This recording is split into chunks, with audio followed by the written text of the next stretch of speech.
Hello everyone, আসসালামু আলাইকুম, good morning. আজকে সকালে ঘুম থেকে উঠতে একটু লেট হয়েছে, জানি না কেন। তারপর যখন জানালাটা খুলে দেখলাম বাইরের পরিবেশটা, তখন বুঝতে পারলাম যে ঘুম থেকে উঠতে এত লেট কেন হয়েছে। কারণ বাইরের ওয়েদারটা অনেক সুন্দর ছিল। রাতে বৃষ্টি হওয়ার কারণে বাইরের ওয়েদারটা এখনও মেঘলা মেঘলাই আছে। তো তারপরে ফ্রেশ হয়ে আসলাম। ফ্রেশ হয়ে আসার পরে মেয়েদের যে নিত্যদিনের কাজ থাকে, ঘর সংসার গোছানো, তার সর্বপ্রথমেই নিজের রুমটাকে পরিষ্কার করা। আর নিজের রুমটা যদি পরিষ্কার না থাকে, নিজের শরীরের মধ্যে, মনের মধ্যে কোনোটাই ভালো লাগে না। কেমন যেন অসুস্থ অসুস্থ লাগে, খারাপ লাগে অনেক। তাই সর্বপ্রথম আগে নিজের রুমটাকে ক্লিন করতে হয়।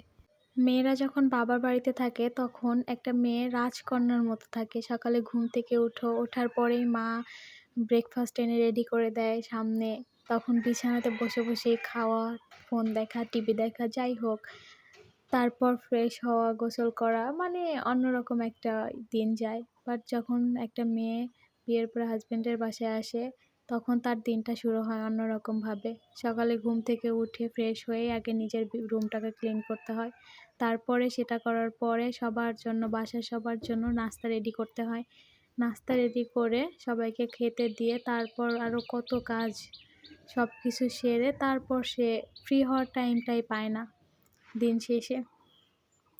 আর আমিও সেই তার ব্যতিক্রম না। সকালে ঘুম থেকে ওঠার পরে নিজের রুমটাকে আগে ক্লিন করে নেই। সব কিছু এত ধুলোবালি পড়ে যায়, বাইরের থেকে ধুলোবালি এসে সব কিছুতে নোংরা হয়ে যায়। প্রত্যেকদিন না মুছলে জিনিসগুলো আসলে ভালো থাকে না।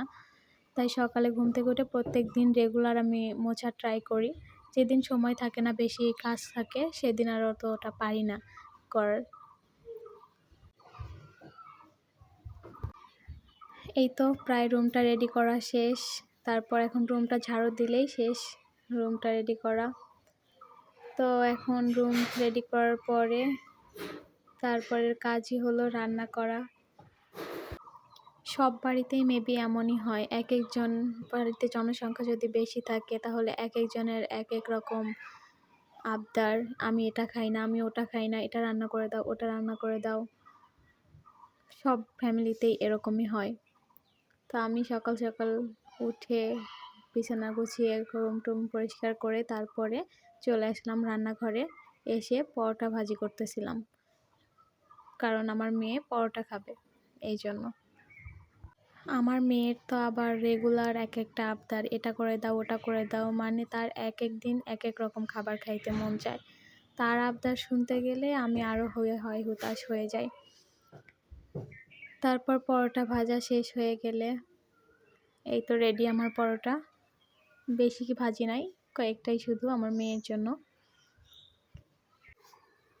তারপরে এই তো পরোটা ভাজা শেষ হয়ে গেলে আমরা খাওয়া দাওয়া শেষ করলাম, সকালের নাস্তা। তারপর কিছুক্ষণ একটু রেস্ট নিলাম। তার কিছুক্ষণ পরেই আমার শ্বশুর আসলো বাজার থেকে।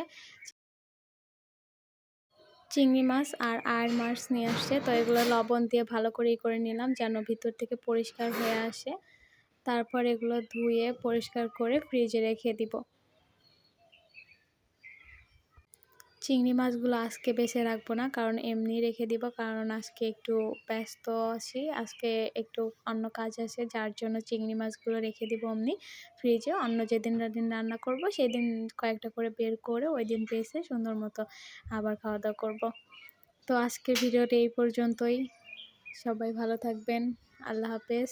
দেখা হবে আবার আপনাদের সাথে নেক্সট কোনো ভিডিওতে।